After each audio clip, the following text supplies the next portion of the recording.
saudara-saudari, sanak keluarga yang terkasih dalam Kristus, selamat pagi semuanya. Tanpa terasa kita memasuki lagi masa Advent pada tahun ini. Adventus, Advenire, yang berarti kedatangan. Kita merayakan masa Advent berarti kita merayakan kedatangan. Siapa yang datang? Yang datang itu adalah Tuhan. Maka Tuhan kita adalah Dia yang selalu datang dalam hidup kita. Misalnya, Dia datang pada waktu Dia menciptakan bumi dan segala isinya. Dia datang pada saat menyelamatkan Musa, menyelamatkan Nuh dan bahteranya. Allah yang datang itu juga datang ketika memanggil Abraham, meminta Abraham keluar dari tanah kelahirannya, tanah leluhurnya, tanah nenek moyangnya, untuk pergi ke suatu tempat yang Abraham sendiri juga tidak tahu di mana. Allah kita juga Allah yang datang dalam diri para nabi, dan dalam kepenuhannya Allah yang datang itu menyatakan dirinya dalam diri Yesus Kristus, Tuhan dan Guru selamat kita. Maka masa Advent, masa penantian adalah masa kita menantikan kedatangan Tuhan. Untuk apa Dia datang? Dia datang supaya hidup kita yang gelap bisa disinari dengan terang. Dia datang supaya kita yang tinggal di dalam dosa boleh keluar dari dosa untuk hidup sebagai anak-anak Allah yang bermartabat. Dia datang supaya kita yang dulu jauh dari Tuhan dibawa untuk semakin dekat dengan Tuhan. Itulah Advent. Itulah masa penantian. Itulah masa kita menantikan Tuhan yang datang dalam hidup kita. Maka bacaan-bacaan suci yang kita dengar pada hari Minggu Advent yang pertama ini, dan nanti juga Minggu Advent yang kedua, berbicara kepada kita tentang Tuhan yang datang dalam kemuliaan-Nya itu. Nanti Minggu Advent yang ketiga dan keempat, baru bacaan-bacaan mengangkat kita untuk mempersiapkan diri lebih dekat pada kelahiran Dia yang datang itu.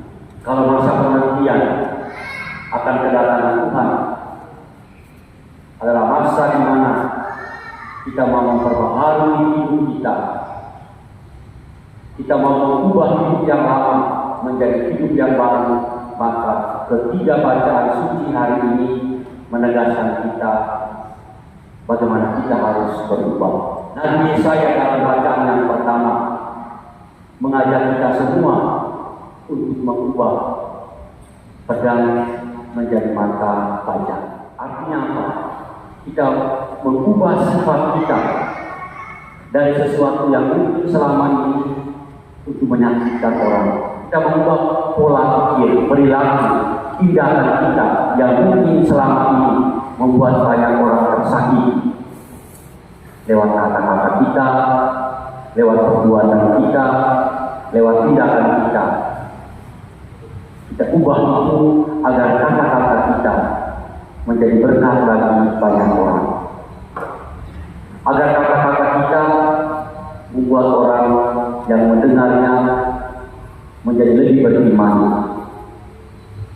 Agar perbuatan kita yang selama ini mungkin tidak baik, menyakitkan.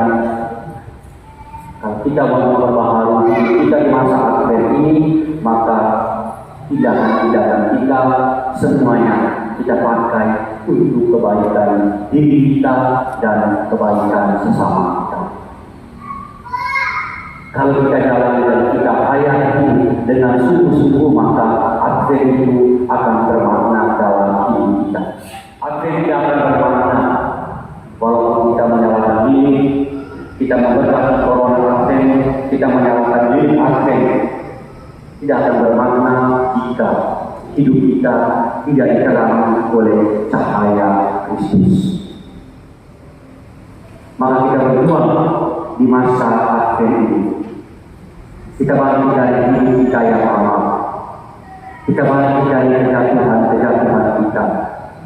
Kita bangun dari hidup kita yang panjang ini, supaya di masa yang penuh rahmat ini kita boleh mengalami hubungan yang lebih dekat, hubungan yang lebih mesra, hubungan yang lebih intim lagi dengan Tuhan yang kedatangannya kita rindukan.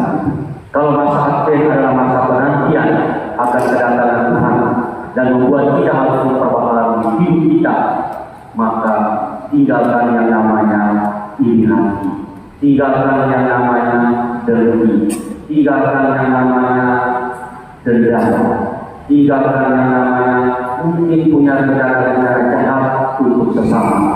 Buang, tinggalkan itu. Kata Santo Paulus dalam bacaan yang kedua pada Minggu Advent ini.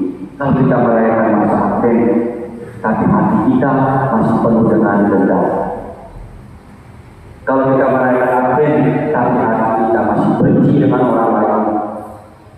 Kalau kita merayakan Advent, tapi pikiran seluruh tindakan dan perbuatan kita masih membuat orang lain sakit hati. Percuma. Lebih baik kita rayakan Advent daripada kita rayakan Advent dengan hati yang seperti itu. Tidak ada maknanya. Kalau Advent tidak ada makna, tapi kadang-kadang Natal kita tampil dengan badai bahwa kita berjuang menghayati Advent.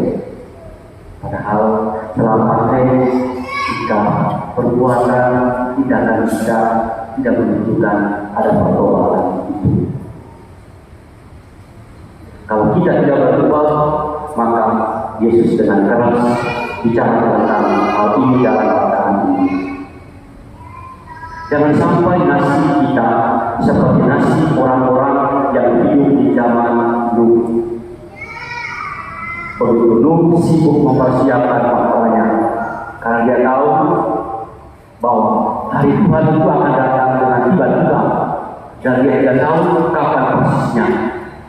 Maka sebagai persiapan, Nuh membuat bahtera itu dan orang lain yang melihatnya tetap dalam pesta pora, tetap dalam kemampuan, tetap dalam hidup duniawinya, tetap dalam kesenangan duniawinya.